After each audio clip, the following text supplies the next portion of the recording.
This speaker's not on the program. Not on the program, but I did notice there was a little bit of security here today. A little extra security. This is your Sachs red meat moment. Yes. Okay. All right, here we go. A little red meat for Sachs.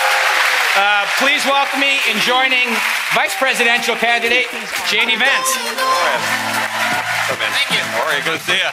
What's up, man? How you doing? Shema. Long time. All right. See you. See you. Hey, guys. Welcome. So, Sachs is going to introduce you. welcome to the Lion's Den. Who's here with us, Sachs? Well, do we actually need a big introduction here? But I'll give a few. Those of you who are really bad at context clues, I'm Jd Vance. I'm running for vice president. And normally he's beside his wife Usha, but now you get. That's right. She's at like the tar pits or whatever. Yeah. Oh, yeah. Yeah. We brought our 3 kids out here, so she wanted to take and see some fossil stuff. So they'll have fun. Well, I'll say a couple of things about JD because he's a friend. I think what I think really made me want to support JD for Senate and also for the VP position is that I think he represents 2, you could almost say, contradictions. Back in 2003, when JD graduated from high school, this was after the Twin Towers had come down and we had gotten involved in the Iraq War. He was gung-ho to go fight America's enemies, and he enlisted in the Marine Corps and went off to serve in the Middle East. Eventually, he came to realize that war was a mistake, and I thought that really represents one of the traits that we really want in a vice president or someone next to the president, which is that he had the patriotism and the courage to go serve America, but also the wisdom to realize when America shouldn't get involved in a war. So I want to just...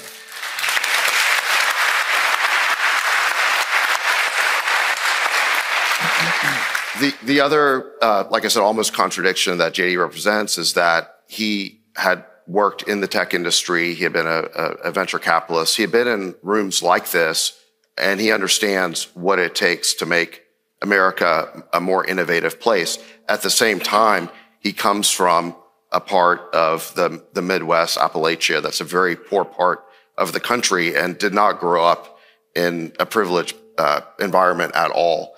And he still remembers those people and he represents those people. And I think his ability to understand both parts of the country makes him, I'd say, a pretty unique political figure. So with that, let me stop. And do you want to react to any of that?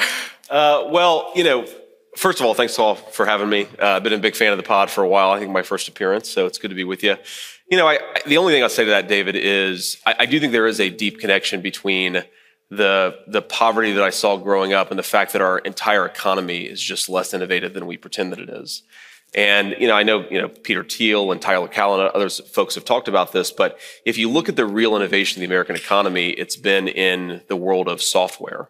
If you look at where the economy has been most stagnant, it's been in basically the heavily regulated parts of the economy, which is where 90% of the people that I represent in the Senate and 80% of the people that I hope to represent as their vice president actually make their living, run their business, and go to work every single day.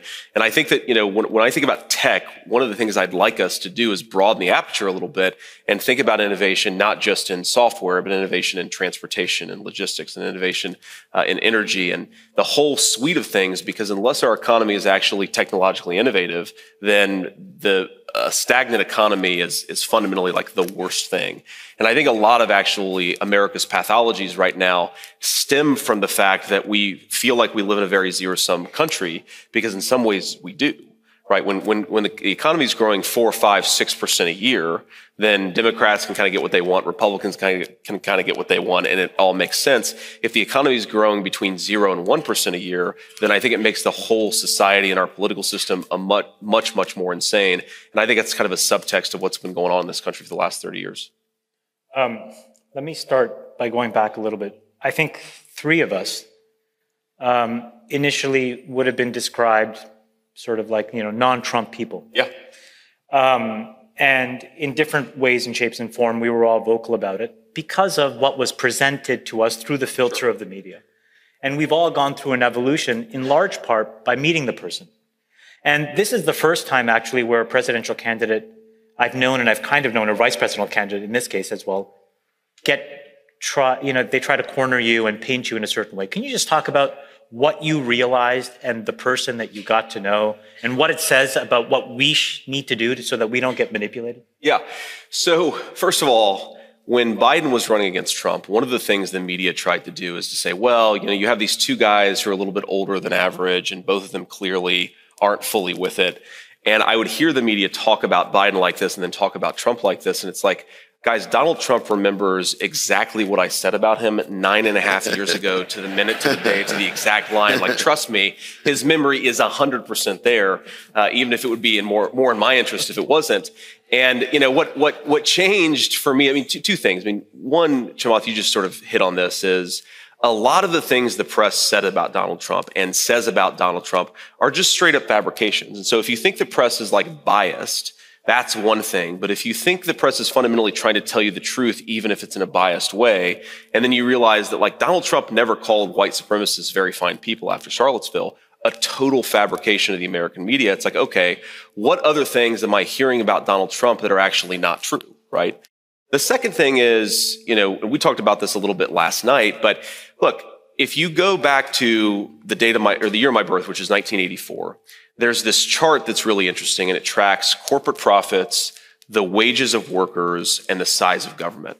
And for pretty much my entire life, the wages of workers were stagnant, corporate profits were going up, and the size of government was going up. And there was a 4-year period where the wages of workers outpaced the size of government corporate profits. It's the 4 years that Donald Trump was president. And I think that we have to give some credit to where it's due. The policies actually work. And if you go into the presidency saying, I don't think Donald Trump's going to be a good president, and then lo and behold, he's the best president, at least in a generation, it's like, okay, time to change my mind, admit to myself, but also to all the people who listen to me, I was wrong about Donald Trump. He was a hell of a good president. And of course, I'm running as his running mate because I think he'll do it again. Let's flip it around now. What does it say about him that how's that process of saying, JD, you said this. Yes, I did. I changed my mind. But then he has to change his mind. So that says something. Yeah. So talk us about that. I think the president, one thing I'll say about him is, the media perception of Donald Trump is that he's like this deeply aggrieved guy who holds really terrible grudges. The actual reality of Donald Trump is that, yeah, he remembers what you said about him because it's like part of the inputs that he takes as he tries to evaluate a human being. But most importantly, he's asking, what can you do now? How can you help the country now? How can you help me as I try to help the country now? And I think for whatever complicated set of factors, he decided that I was the guy who could help him the most. But no, it is interesting. The perception of him as this guy who holds grudges. He selected a guy who was very much a critic of his back in 2015 as his running mate. Clearly something doesn't make sense. And I think that what doesn't make sense is this idea that Trump is more motivated by grievance than he is by the public interest. He's actually much more motivated by the public interest. That's the truth. That's awesome. Thanks for coming. Of course. You're going to replace Mike Pence. I hope so. Yeah. I have to win. It's going to be a close election, but if you do, Mike Pence, your new boss, Trump, is a little upset at Mike Pence because Mike Pence refused to overturn the election results. And if you were in that same position, what would you do? Would you have overturned the election results? Well, I think let me take issue with the premise a little bit, Jason, because I don't think the argument was Mike Pence could overturn the election results. I think the argument was that Mike Pence could have done more, whether you agree or disagree. Mike Pence could have done more to sort of surface some of the problems in the 2020 election. Would you not certify the election? Would you have not certified the election? Well, I think that what I would have done, look, I happen to think that there were issues back in 2020, particularly in Pennsylvania. Even, some of the courts that refused to throw out certified ballots did say that there were ballots that were cast in an illegal way. They just refused to actually decertify the election results in Pennsylvania. Do I think that we could have had a much more rational conversation about how to ensure that only legal ballots are cast? Yes. And do I think that Mike Pence could have played a better role? Yes. But again, the two premises that I take issue on is, one, Pence was not asked to overturn the election. He couldn't have. But two, the reason— He was asked to not certify it. Sure. So would you have certified? I'll ask you for the third Again, time. I would have asked the states to submit alternative slates of electors and let the country have the debate about what actually matters and what kind of an election that we had. So you wouldn't have certified, states. To be clear. I would have asked the states to submit alternative slates of I think electors. That's what I would have done. Again, I've said that publicly many times. But again, Jason, the important part is we would have had a big debate. And it doesn't necessarily mean the results would have been any different, but we at least would have had the debate in Pennsylvania and Georgia about how to better have a rational election system where legal ballots are cast. And again, look, I have no personal problem with Mike Pence. I've never really talked to him. But I think that the idea that the reason Mike Pence isn't on board with Donald Trump is over the election of 2020, that's the other thing I want to take issue with, Jason, because I think in reality that if Donald Trump wanted to start a nuclear war with Russia, Mike Pence would be at the front of the line endorsing him right now. And fundamentally, the reason the old guard of the Republican Party hates Donald Trump, it's not because of January the 6th, 2021, whatever your views on it. It's because Donald Trump doesn't think that we should start stupid wars in foreign countries, and that's why they all hate him. Well, I have a follow-up on that. Let me continue my line of questioning, then I'll give it to you. Because I want to hear JD's since he's here. I've heard yours many times. How many follow-ups? How many follow-ups are you going to have about January 6th? We're going to spend 20 minutes talking about. I want to hear David, especially if it gets me out of answering tough questions. I think you've had like 3 follow-ups on J6. First of all, Freeberg, you never got a chance to ask your question. I want to talk about. Well, let's talk about January 6th for the next 45 minutes. Yeah, I'm sure it's the most important thing going on in the country right now. Can we talk about policy for a minute? That'd be great. Okay. I'd love that. I'll just reflect back on your comment about government growth compared to wage growth compared to corporate profits. There's only so much capital, it gets sucked up somewhere. That's right. There's competing interests that suck it up. The government is a competing interest that sucks up capital. Fundamentally, the government has been successful in sucking up capital, and ultimately the government has been proven time and again to be the least efficient way to grow the economy of allocating capital allocators or labor.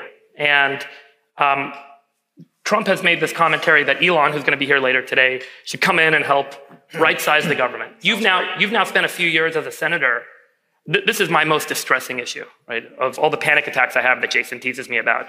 It's government spending, the debt level, and ultimately you reach a tipping point, I believe, in democracies where the government is spending. More people are dependent on the government than are not. And that ultimately leads to a very bad outcome for democracy. That's how I feel. And so based on what you've seen as a senator now for the last few years, and based on the commentary that Elon, where would you go in, cut? Where's the most kind of efficiency gaining opportunity that we can kind of execute against without needing to go and negotiate with Congress? What's the opportunity ahead for the executive branch to right-size government, to make things more efficient, to hold things accountable, to improve the way that the government is functioning, which I think ultimately leads to better economic growth and opportunity for innovation because capital flows to the right places? So I agree with you. And let me say 2 things, and I'll try to answer briefly because I know there are a lot of topics that we can get through. So number one is, one of the things that our government should do, obviously, I think it should be doing less than it currently does, but what it does, I want it to do well. And most importantly, I want the critical social welfare functions of our government to go to the people who actually deserve to be here. Yeah. So as a United States Senator, I have asked multiple staff members, I've asked officials in various government departments, if you take the give or take 25 million illegal aliens that are here in this country right now, how much money do we spend on illegal aliens every single year in this country? And I've gotten estimates that range between $100 billion a year to $600 billion a year. And where does that money come from? Well, it comes from healthcare benefits. Even though illegal aliens aren't entitled to Section 8 housing, their children are entitled to Section 8 housing. There's also a lot of Social Security fraud, a lot of Medicare fraud. So one thing that we could save a lot of money on is actually focusing our national interest on American citizens, people who deserve to be here. We'd save a lot of money that way. That'd be a huge and transformative thing. $7.3 trillion budget, what do you estimate that impact to be? Well, again, it's and I'm tryrying to do that scene in the movie Dave where they go in and they just like line up, they're like, nope, or like Milei did, where he pulled everything off the board. If you call it a $1.7 trillion deficit, right, again, it's between $100 billion to $600 billion, depending on how you cut the numbers. Now, the other thing about that, just to answer your question about efficiency, is I think the government procurement process, especially in military equipment, is really broken. If you go back to Eisenhower's warning about the military-industrial complex, I mean, I was a seed investor in Anduril. I imagine you guys have some Anduril people here today. We had Palmer Luckey here 2 years company. Ago. Yeah, great chat with Jake. One of the things that company, and I haven't talked to the guys about the details of their business in the last few years, but one of the things that they founded the company on was the idea that the procurement process was broken. Yeah. And that is definitely true in we do way too much cost plus procurement and way too little actual spurring of innovation. And what it ends up meaning is that our equipment isn't as good as it should be, and we end up spending a lot more money than we should be. I actually do think you could cut the American defense budget and make our country stronger, but you would have to make the procurement process much more efficient. Now, that's a big thing to tackle, but that's what we're in this business of doing. You have to pass legislation to do that. I don't know that you have to pass legislation, but you really, as a president and vice president, you have to be willing to take on some very powerful defense contractors. And that's something that I know President Trump and I very much want to do. And how would you like your role as vice president to be cast differentially from how other vice presidents have operated? What would your role as an individual be, just speaking about? I want to do all of the good things and none of the bad things. That's my goal as vice president. That's so the ribbon cuttings of the new federal, I mean, look, I mean, obviously joking, but the reality is that I want to be a second set of eyes and ears for the president's agenda, right? One of the things that was true, and he will tell you this, the first time he was president of the United States, is there were people in government, there were people in his own administration that he was a newcomer to politics. He didn't fully trust everybody who was around him. We want to build a team who's actually aligned on the agenda, because agree or disagree with Donald Trump on a specific policy issue, assuming the American people make him the next president, and I think that they will, that is the next president. And his policy determinations should dictate the executive administration of government. If they don't, we don't have a real democracy. And by the way, just not to wade back into January 6th territory, like, what is a bigger threat to American democracy? Is it that we had a big fight about some of the certification in January the 6th, and of course you had some rioters at the Capitol? Or is it that, for example, the Joint Chiefs of Staff didn't obey the President of the United States on troop redeployments in Syria, which actually happened during Trump's administration? Like, if we're going to talk about threats to democracy, we need the government to be responsive to the American people's elected president. If you don't have that, you don't have a real democracy. How much?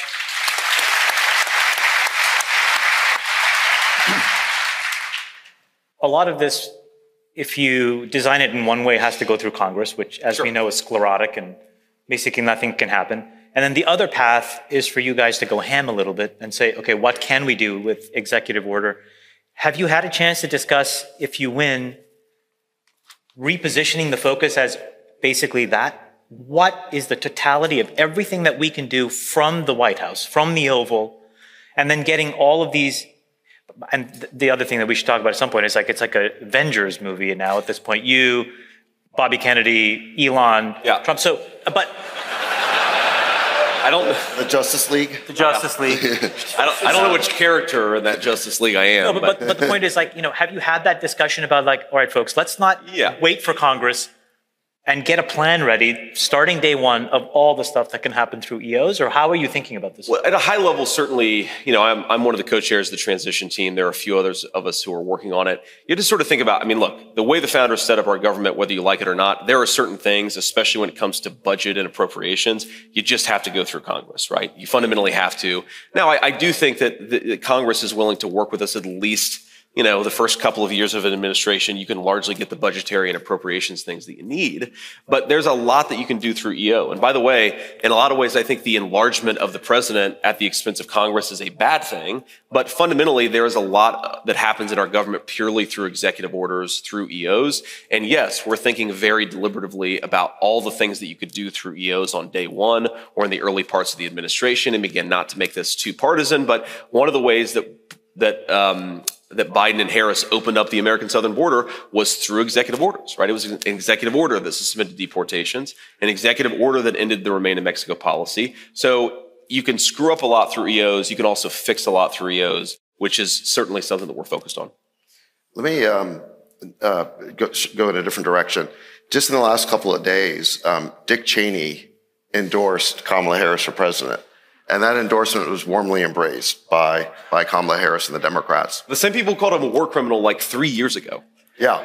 Well, I'm old enough to remember back in 2008, Obama first beat Hillary Clinton in the Democratic primary because he had opposed the Iraq war and she had supported it. And then he got elected president of the United States. And the whole country seemed to recognize that the Iraq war had been a disaster. It destabilized the Middle East. I don't need to go through all the litanies of horribles that happened from it. But there seems to be a widespread recognition. And like you're saying, Dick Cheney was kind of demonized as this, like the Darth Vader, Prince of Darkness type figure, which I think basically was right. I mean, he was the principal architect of the Iraq War. And now I find myself agreeing with everything the Democrats said in 2008 about Dick Cheney.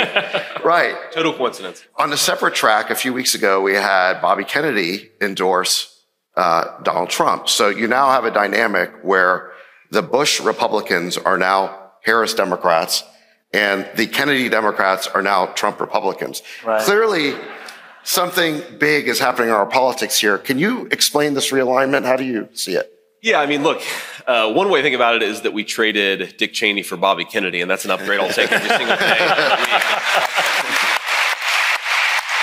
But look, I mean, one way of understanding is you have to ask yourself who has benefited and who has harmed from the last 30 years of the bipartisan consensus in this country, right? So you want to talk about a manufacturing policy that I think promoted the offshoring of millions of good American manufacturing jobs, and in the process, by the way, made us less self-reliant as a country. That really benefited the people like Dick Cheney and Kamala Harris and their donors. It didn't benefit the people that I serve in the state of Ohio, okay? If you ask yourself, who actually went off and fought these ridiculous wars? It was very often working and middle-class kids in communities like mine. It wasn't the family of our current leadership class, by and large, though, of course, there are exceptions.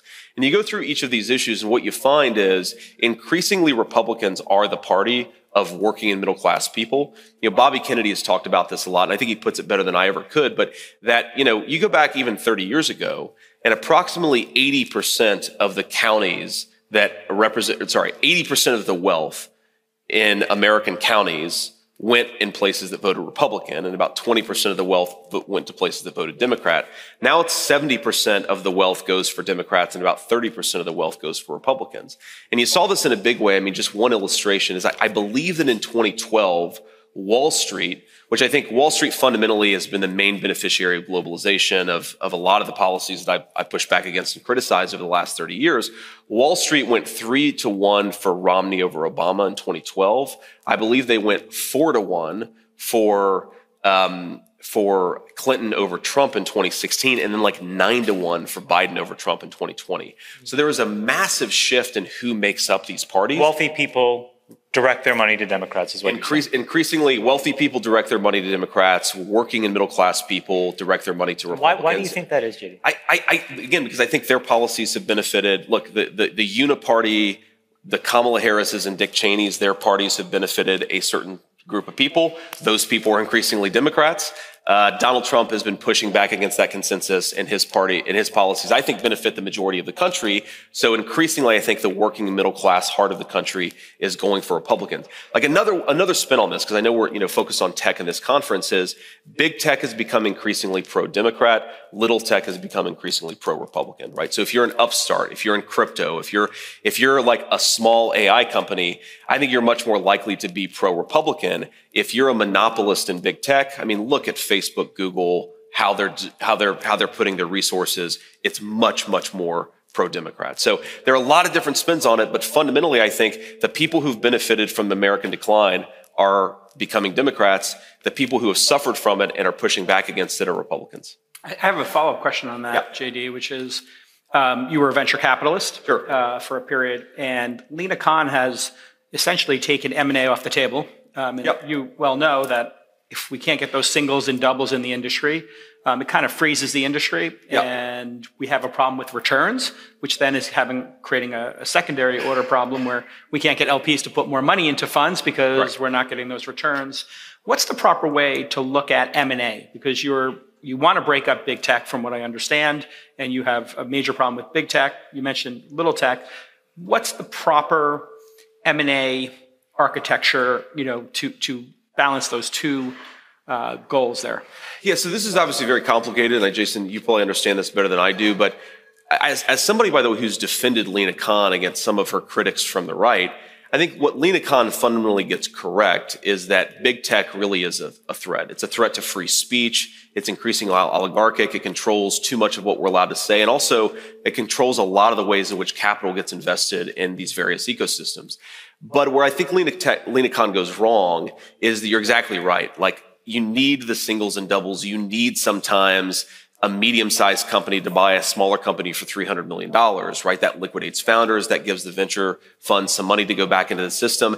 And I think that I don't know her super well, but my basic read on Lena is that she is so anti-monopoly as sort of a baseline bias, and that becomes anti-merger and acquisition as a baseline bias, that Google buying YouTube is a much, much different thing from a $2 billion market cap healthcare company buying a $500 million market cap healthcare company. And I think that we have to sort of draw a very big distinction between little tech and big tech. And look, I'm going to keep on making that argument both in public and private to Lena, and hopefully she comes around to our view a little bit, because I do think some of her ideas on big tech are right.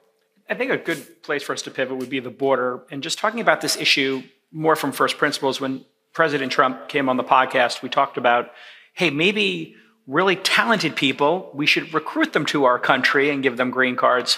But very quickly, your group walked that back a bit. It's such a political hot potato, and it doesn't seem to me that it needs to be, but you've spent a lot of time in government now.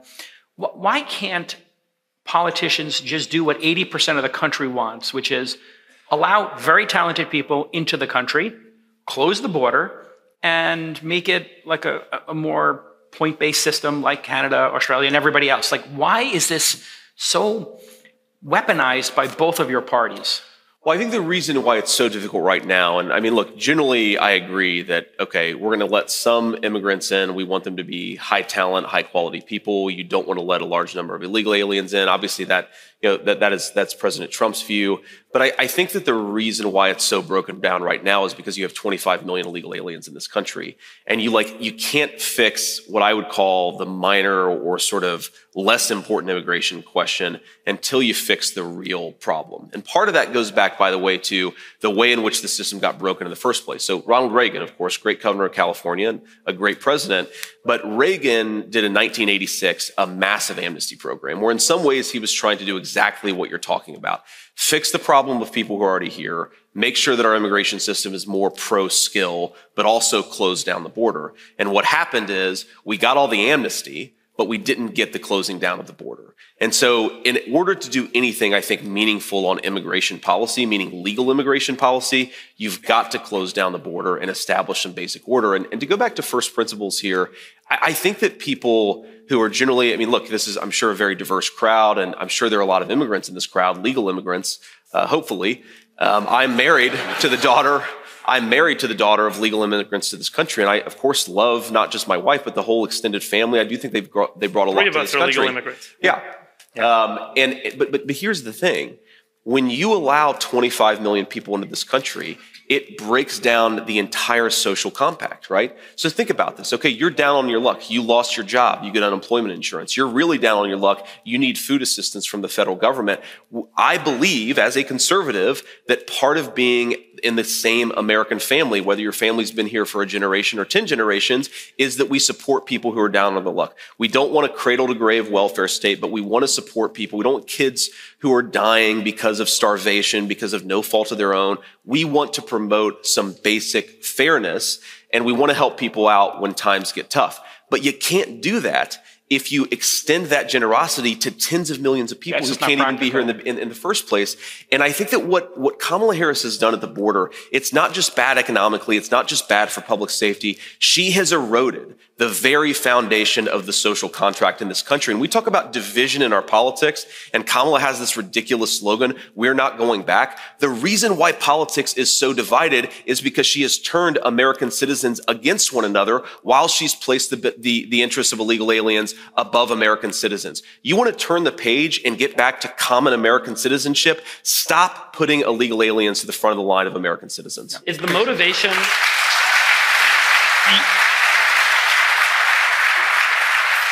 Do you believe the motivation is endless empathy? Or is it as simple as we want new Democratic voters? Or is there a kind of not publicly spoken about economic argument about bringing wages down, having economic growth, having new buyers in the economy, that there's some benefit despite the $100 to $600 billion cost? And I'll add another one, guilt. Yeah, the endless empathy aspect, Yeah, I mean, empathy is different than guilt. It's all of these things, right? I mean, so let me tell you a brief story, and this goes back to my changing my mind on Donald Trump. It's probably 2017, 2018. I was at a business conference, and I happened to be seated next to one of the largest hotel chain CEOs in America. And my wife was there, And we talk about this as the monopoly story because the guy is just going off. Maybe he'd had too much to drink. He's going off about how Donald Trump's immigration policies had forced him to raise the wages of his workers. And I was like, oh, that's an interesting fact. Like, explain more about this, sir, please. I want to understand. And he said, well, because we can hire a lot of immigrants, and frankly, we can hire a lot of illegal immigrants under the table, and we can't do that because there are fewer legal immigrants, so we have to pay our American citizen workers more money. And I'm like, oh shit, that sounds pretty good, actually. Isn't that like what we want, is for people to be earning higher wages for doing a good job? So there's definitely an economic piece of it. But I also think, I mean, look, this is chilled out a little bit, partially because we're in an election year. If Kamala Harris won, I think it would come back with a vengeance.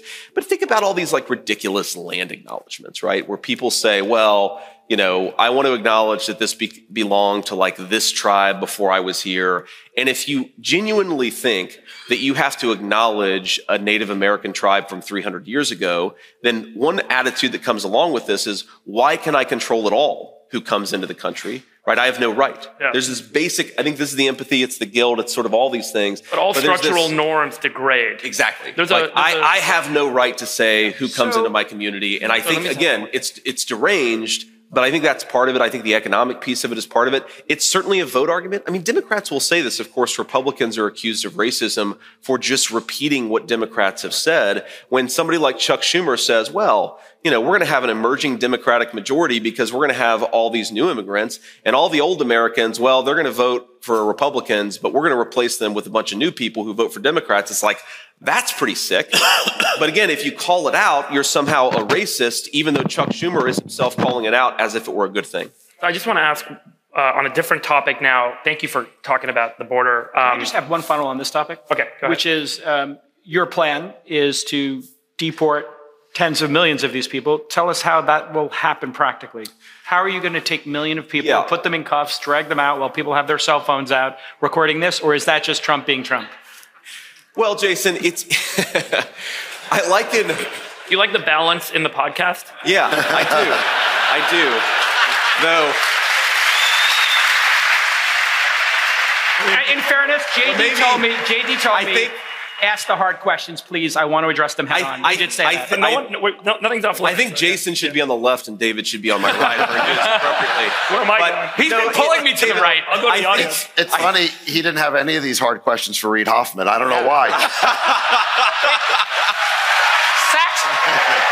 Jason, wait, do you want me to leave the left and go to the right? Jason, I'm on the left right now, but I could go right. Okay, yeah, I guess it depends on perspective. Yeah. It's my perspective here. It's good debate prep, but right? you know, Jason, if the VC thing doesn't work out, you'd make a great panelist at CNN. So, but by the way, I love this, and I genuinely think like this is what a person who wants to be your vice president should actually do, is answer some tough questions. I do give you credit for that. You will face the hard questions. So back to the question. Tell me about dragging millions of people out of the country. Jason, here's why I find this question a little off, and I will answer it. But it's like somebody who comes to me and I'm like eating my lunch and they say, look, that sandwich is 10 times the size of your mouth. How are you possibly going to eat that whole sandwich? And it's like, well, I'm going to take a first bite.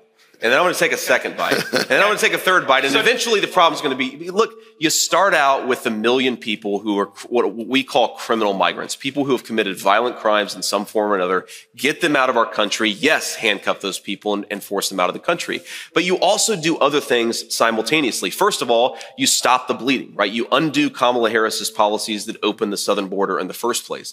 I've got a piece of legislation in the United States Senate we've got a lot of colleagues who have signed up for it, which would tax remittances, right? Because we know a lot of people are earning money and then sending it back to Central America or wherever they came from. If you end that practice, then you have a lot of people who go back willingly. I think you ought to make it harder for people to hire illegal labor as opposed to American citizens. You tick through these things, and I do think that, you know, that's the sandwich approach to this, is you try to take it one step at a time. But the most important thing, and I think the deportations focus, again, it is important because we are going to deport people. But the most important thing is to stop the bleeding. You've got to stop the millions of people flowing across the southern border every single year. It happened because of Kamala Harris's policies. It's going to stop when Donald Trump is president. Let me ask a national security question. Yeah. There's a lot of videos. Elon's gone down there. Bobby Kennedy's gone down there. You've gone down there. Sure. And the interdictions are not necessarily coming from countries in Central and South America anymore. They're coming from places in, near Asia, and a lot of places that you wouldn't normally think people coming from, Middle East, etc. From a national security perspective, what do we think is happening? Yeah. Why is that happening? Yeah. So, part of the reason it's happening is it's not Hondurans necessarily. Right. No, that's right. No, it's Iranians. It's Iranians. Yeah. It's people from all over Asia, Africa, Europe. I mean, look, if you look at this, that is the open door, right? So if you want to come to this country, that is the open door, and God knows why some of them want to be here. I mean, given what's going on in the Middle East, I do worry about military-age males from Iran coming into this country through the American southern border. But I actually asked a Border Patrol agent about this on one of my visits, and, great guy, was actually kind of heartbroken because he signed up to protect his country, and he's a relatively recent immigrant. I could tell that by his accent. This guy's like very nervous and very heartbroken about the fact that he can't do his job. And he told me this story, and I feel like an idiot in hindsight because he's like, we have a guy who came in here. I asked the guy, like, why do you think this guy's Iranian? And he said, well, because he came through and he said that he was Mexican. And I was like, well, couldn't he have been Mexican? And he said, well, he didn't speak Spanish. It's like, oh, that's a tell. Guy comes from Mexico, legal alien, doesn't speak Spanish. That's probably a pretty significant tell. But it's happening because this is what Kamala Harris has done. She's created this massive gap in our national security, and people are taking advantage of it. It's really not that surprising. JD, let me just ask you one more foreign policy question on China. So there's a balancing act with China, but the rhetoric is that's our enemy. There's going to be a Cold War. The structural relationship that the United States has with China is a very kind of codependent relationship. They buy our bonds. I guess they're selling them off now. We buy a lot of product from them. Yeah. It allows us to go into a Walmart and get, $40 scooters for our kids or $20 scooters for our kids. The technology industry is deeply dependent on a supply chain coming from China. There's a great commercial interdependency with China. They have historically been a very important partner to the United States and our economic prosperity. And I know the argument about hollowing out the middle class and so on because of moving everything offshore to China, but how do we rip that Band-Aid off and not cause massive problems with inflation? How do we not drive the cost of everything up by tariffing things that are coming in from China? What's the way forward with China? Is it necessarily a deeply kind of divisive Cold War, or is there a path here that allows us to maintain a balanced trading relationship and kind of a peaceful transition with China as they continue to build up their kind of capabilities economically and with energy, which I think is one of the biggest drivers for their success? Well, so there's a lot there, and let me try to sort of take a few pieces of it because I know we're relatively short on time. So number one is the energy piece of it's very important. Part of the way that you reshore American manufacturing is that you open up American energy. It matters for crypto. It matters for AI. You've got to open up American energy or you're never going to have, whether it's the next generation of manufactured goods or the past 100%, generations, you've got to open up American energy. Okay, that's number one. Number two is, look, I don't want to go to war with China. I think it would be hugely destructive. But I do think that we have to reshore more American manufacturing. And one of the weird things about China, if you think about past eras of developing nations, right? So go back to like when the UK was the most advanced economy in the world and America was a developing nation. Well, one of the things that happened is that like capital was flowing from the UK into the United States, right? From the developed into the developing nation. What's really weird about China is that it's like Americans borrow money from Chinese peasants to then buy the things the Chinese peasants are making for us, right? So it's not just the goods flow that's jacked up, it's the capital flows that are jacked up. And I really think that the next, Donald Trump is going to be the next president of the United States, and this is something we're going to have to figure out, is that you need to balance both the capital and the goods flows, okay? I'm not saying we're going to have absolutely no trade with China, but right now the relationship is fundamentally that the Chinese have figured out they can create a massively powerful producerist society while America becomes a weaker consumerist society. That is the broken nature of the relationship. And I think rebalancing is the right way to think about it, but we have got to do it, and I think we're way behind the eight ball. Maybe final question, but you said something which I thought was incredibly well said, so I just want to repeat it. When U.S. growth is 1% and 2%, everybody's fighting. Exactly. But when U.S. growth is 4 to 5%, everybody prospers. Yeah. Can you walk us through just how you think about how we get that extra 200 or 300 basis points of growth, and where you need to have less regulation so that you can have more entrepreneurship, or more regulation to kind of constrain folks? How do you think? And less regulation for that energy sector too. Yeah, I mean, I really do think that we have to recognize that we have massively overregulated the real world, right? Overregulated transportation, overregulated energy, overregulated home construction. I don't know how easy it is to get another 300 bips of growth, but I think you could get a lot more growth, whether it's 300 or 150, just by massively reducing the amount of regulatory burden in the real economy. And again, I'm an optimist. I'm fundamentally an optimist on both, crypto, blockchain, Web3 stuff, but also on AI. And the way out of this may very well be to radically open up the way the technological innovation drives things in the United States. And just on this point about China, I don't know how much time we have, but I'll try to be quick about this. One of the things that Bob liked. Whatever time you need. Yeah. Okay. It's more about you. All right. Well, I'm a politician, so buckle in. We're going to be here for 3 hours. But one of the real conceits of the 30 years of globalization that I think was really, really deranged, and in hindsight very wrong, Bob Lighthizer, who is Trump's trade representative, talks a lot about this, is we had this conceit that we could separate the manufacture of things from the design of things, right? So if you get an iPhone right now and you get it out of the box, you will see that it says designed in Cupertino, California. Of course, the implication is that it's manufactured in Shenzhen or wherever they're manufacturing iPhones these days. The idea that the iPhone is designed in Cupertino is increasingly no longer even true, right? It's something that we lie to ourselves about because the people who are doing all the manufacturing of the hardware of the iPhone are getting much better at design and innovation. Right. And part of the reason why I care so much about this manufacturing thing is whether it's antibiotics, for example. Why hasn't America invented an antibiotic in 30 years? It probably has something to do with the manufacture of antibiotics is done almost entirely in very low-cost manufacturing areas. You can go through a whole host of goods like this, but if you want to build a high-tech, high-dynamic growth economy, you have to have some native manufacturing and some self-reliance. And so these two things are very related. And I think it's a big part of getting back to 4 or 5% growth is accepting that, yes, we're going to have trade, but we can't let everybody make all of our stuff. Sachs, Yeah, final question for you. Yeah, well, I want to wrap this up because I think we're basically at time by just observing that both Donald Trump and J.D. Vance have been on this podcast. And it's not because I'm a crazy right-winger.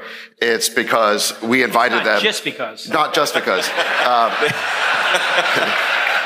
It's because we invited them and they accepted. We have similarly invited Kamala Harris and Tim Walz to and Biden be on before this, that, but and Biden before that. He forgot.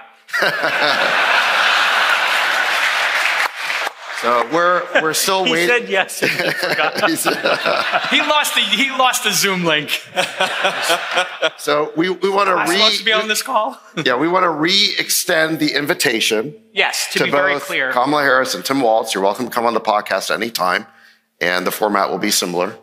Yeah, and I just want to say, JD, I think your answers were fantastic here today, and I really do appreciate you coming on and answering these questions very thoughtfully. And from my perspective, when I heard that you were announced as the VP, I thought, well, this is great. A young person who's got a lot of experience in venture capital and building things in the world, and somebody who comes from humble beginnings, like the four of us, and believes that a meritocracy where people work hard and get reward for it. So you check all my boxes in that way. Yeah, I really think I feel much better. I have my issues with your boss. But when you talk about, the bite-sized, steps to it, I think one framework to look at your relationship with Trump is he says things, at the top of at the highest vibration, we're going to deport 20 million people. And then you have a very practical approach. 60% tariffs makes no sense, but hey, we've got to rebalance this. And so I really do like your measured approach to this. And I think that you're a great counterbalance. And I think we understand why he picked you. I want to say one thing. Thanks. And this is not really related to anything except that you are not supposed to be here. That's exactly right. Yeah. And that is really inspiring to other people who were not supposed to be here. Thank you. Well, yeah. I appreciate that. And if you haven't read JD's book, I read your book long before all of this, Incredible. and I just want to say your book was so inspiring, and I have recommended it long before today to, literally Must hundreds read of it. people. It's a fantastic read if you haven't read it. Yeah. Well, and by the way, available wherever books are sold. You're like Jake out. Yeah, exactly. Do you have an affiliate link? 529 account for the kids doesn't fill itself. But let me say, can I just two things. First of all, Jason, I appreciate what you said, but I also just want to defend my running mate here, because I think that, again, the media doesn't often tell you the truth about Donald Trump. Donald Trump cares more about the details of public policy than almost anyone I've ever met in public life. That's actually real. He thinks about how this stuff affects the real economy and real Americans. So if you're on the fence, whether you like what I said or dislike what I said, I just encourage you, listen to what he actually says, because I think that you'll become a believer that he can make the country great again, as he promises. But separate from that, I just want to say this is such an important conversation, and you guys hold and host important conversations every single day. We should do more of it as a country, but I'm glad to participate today. God bless everyone. Thank you. Ladies and gentlemen, Jd Vance.